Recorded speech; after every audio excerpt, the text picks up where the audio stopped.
When you need emergency services, the best entrance to use is the emergency entrance located on the south side of the hospital. Once you enter the first set of doors, you should come towards a second set.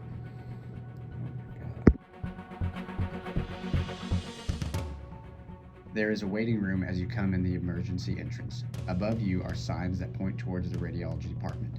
There is a hallway to some patient rooms, including our labor and delivery rooms. We have a great team of housekeepers, laundry, and maintenance staff that keep our facility clean to ensure health comes first.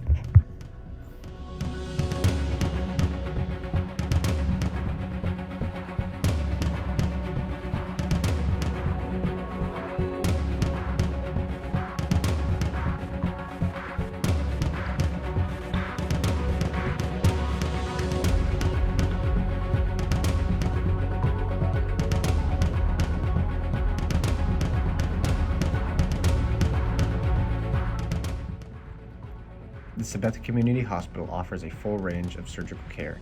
Our dedicated professionals possess the experience you can trust and the level of service you expect. Physicians from Hiawatha and Topeka, Kansas provide a wide variety of surgical procedures at the Sabetha Community Hospital.